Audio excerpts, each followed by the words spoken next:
발솜입니다. 이탈리아의 국제 뉴스와 분석을 전문으로 하는 매체 인사이드 오버는 정말 멋지게 보이고 싶다면 김치와 떡볶이 그리고 호떡을 먹어보라면서 여기에 막걸리 한 잔을 곁들이는 걸 잊지 말라는 기사를 보도하였는데요. 그야말로 드라마, 영화, 음악, 뷰티뿐만 아니라 소프트 파워의 땅이라 불리는 한국인데 이제 새로운 트렌드로 유럽에 도래하여 점점 더 확고해지고 있는 것은 바로 한국산 식품들이라는 기사는 일명 K푸드라 불리는 한국 음식은 이국적이긴 하지만 그렇다고 과하지 않다고 이야기했습니다. 기사는 한식이 넷플릭스 드라마 덕분에 젊은이들과 청소년들에게 아주 인기가 있지만 무엇보다도 한식의 매력은 집에서 만들어 먹기에 불가능하지 않은 다양한 별미들이 많다는 점이라면서 마트에서 필요한 재료를 사서 따라해 볼 수 있으며 이미 이탈리아의 동네 서점들에는 수많은 한국 요리책들이 침범해 있다는 것이었는데요. 그러면서 따라해 볼 수 있는 김치와 비빔밥 등 수많은 음식들이 있다고 소개했습니다. 다들 아시다시피 이렇게 우리 한식의 전 세계적 인기는 엄청난데요.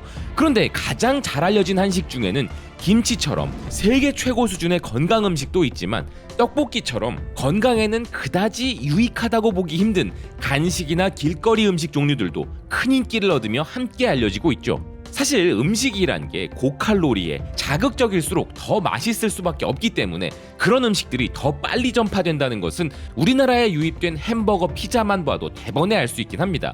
그런데 최근 들어서는 우리나라의 자극적인 맛과 간단한 음식을 넘어 전통 한국 음식, 더 정확히는 건강한 한국 음식에 대한 전 세계적인 열풍이 불기 시작했는데요. 그리고 그 한국 전통 식단이 미국과 지중해의 밥상마저 바꾸고 있었습니다.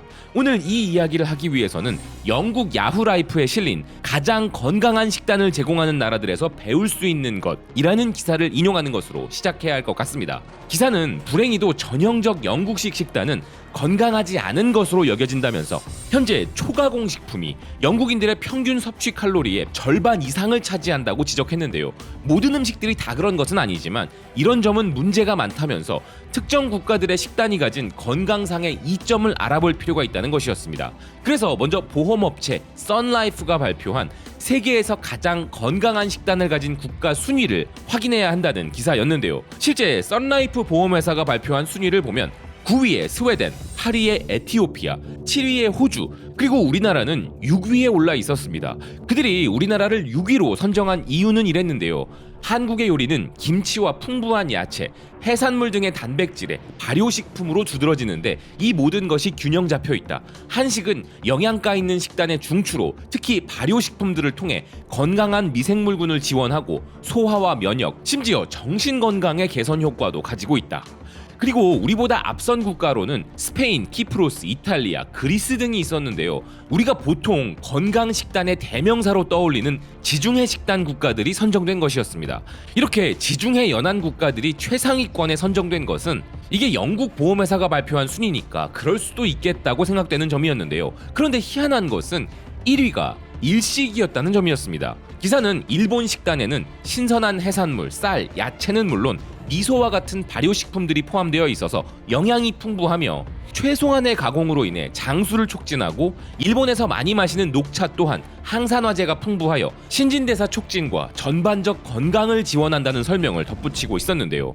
지금 이 기사가 말하는 일본의 건강 식단의 특징들, 저것들 중에 우리나라 식단이 커버 못하는 부분은 없습니다. 사실 조리법의 차이가 있을 뿐 건강 식단을 목적으로 구성하자면 한식과 일식은 차이가 크게 날 수도 없는 같은 동아시아 음식이기도 하고 쌀을 주식으로 하는 반찬 문화이기에 그런 것인데요.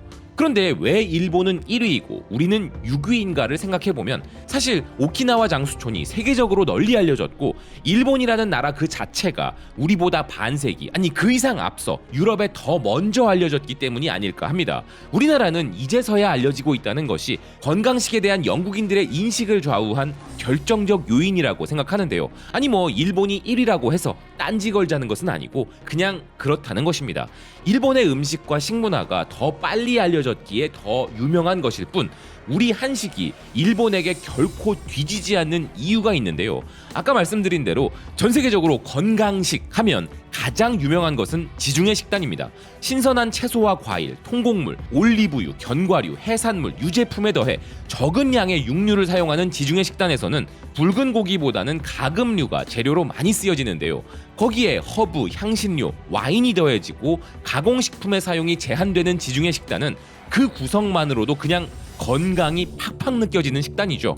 그런데 바로 이 지중해 식단과 한국 건강 식단은 서로 닮은 점이 많다는 이야기가 나오고 있었는데요. 이들이 서로 닮아 있다는 근거는 바로 지중해 식단과 한식의 퓨전 음식에는 이질감이 전혀 없다는 점이었습니다. 그래서 스페인의 한 고급 레스토랑에서는 전문적으로 지중해 식단과 한식의 퓨전 메뉴를 내놓고 있었는데요. 스페인 발렌시아 지역을 대표하는 매체 라스 프로빈시아스는 해당 지역의 유명 레스토랑인 에떼를 소개하며 놀라운 이야기를 전하고 있었습니다. 전통과 요리 혁신이 합쳐진 레스토랑 에떼는 훌륭한 인테리어와 맛으로 완성된 곳이라는 기사는 이 레스토랑이 특별한 이유는 수석 셰프 라켈 루이즈가 내놓는 음식이 지중해와 한식의 퓨전 메뉴들이기 때문이라 이야기했는데요. 루이즈 셰프는 그녀가 사랑하는 지중해 요리를 완성하거나 미묘한 차이를 만들어내는 데 있어 한식이 이상적이라면서 그녀가 이런 혁신적 메뉴를 만들어낸 이유는 단순히 독창적인 요리를 만들어내기 위해서가 아니라 지중해 음식과 한식의 요리 방법이 서로 밀접하게 연관되어 있기 때문이라 이야기했습니다.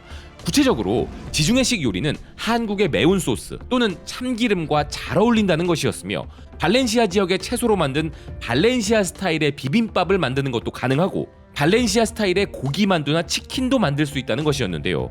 그녀는 감칠맛이 강한 요리를 좋아하는 고객을 위하여 한국식 돌솥에 담긴 비빔밥 요리를 제공하기도 하는데 이는 테이블에서 직접 음식을 비벼 먹는 기회를 제공하기에 인기가 좋다는 것이었습니다.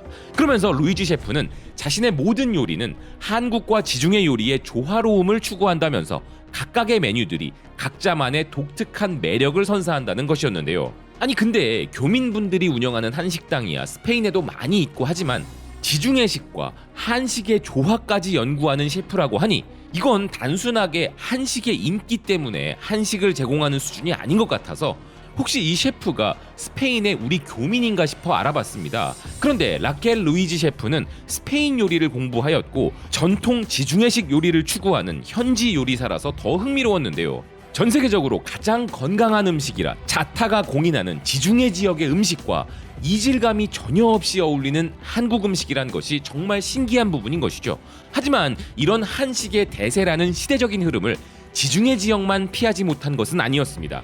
아마 세계에서 가장 건강과는 거리가 먼 식단으로 유명한 국가를 골라보라고 한다면 단연코 1위 자리를 놓치지 않을 국가인 미국에서는 이제 한국식의 식단이 너무나 절실해서 아예 한식 캠페인을 벌이자는 수준이었는데요.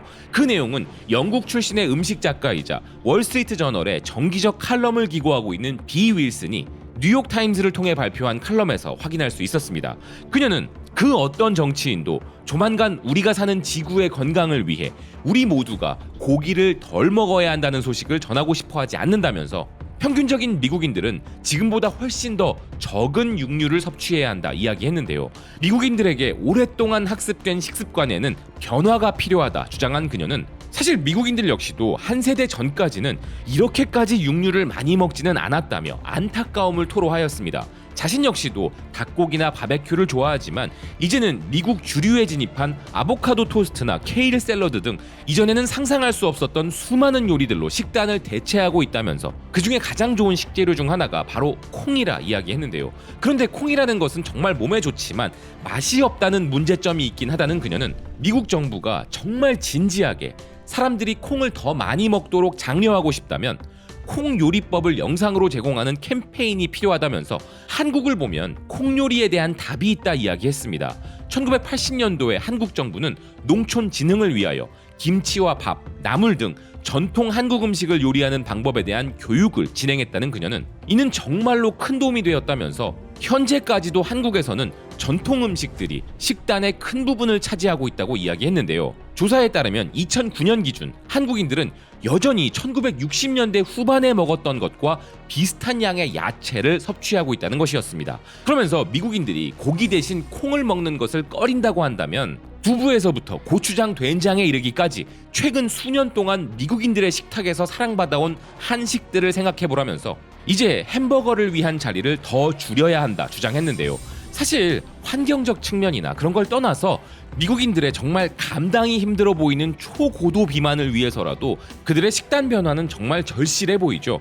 하지만 우리나라 역시 서구화된 식단으로 건강적 측면에서는 많은 부분을 잃고 있긴 한데요. 어쨌든 아무리 그렇다고 해도 우리나라의 비만 수준과 미국의 비만 수준에는 얼마나 큰 차이가 있는지 잘 아실 겁니다. 이제는 미국 어딜 가도 우리나라식 핫도그를 먹을 수 있다는 소식도 전해드린 바 있었는데 아무래도 입에서 당기는 건 막을 도리가 없기에 이런 건강에 이롭지 못한 음식이 너무 급속도로 퍼져버린 것은 어쩔 수 없지만 우리나라의 김치나 된장 같은 발효식품들은 환경도 구하고 건강도 구하는 음식들이기에 앞으로는 건강한 한식의 유행이 핫도그나 떡볶이의 유행을 앞지르길 바라는데요. 그런 맥락에서 발견한 흥미로운 기사는 미국 워싱턴의 유명한 미슐랭 스타 셰프였다가 화재로 모든 것을 다 잃어버린 아픈 기억이 있다는 조니 스페로에 대한 기사였습니다. 미국 CBS는 그가 초심을 찾기 위해 한국을 방문하였다는 소식을 보도했는데요. 그는 한국 전통 장류 장인들을 탐방하여 직접 체험하면서 그들로부터 배우고 있었습니다. 그러면서 그는 요리에 대한 새로운 영감을 얻고 있다는 것이었는데요.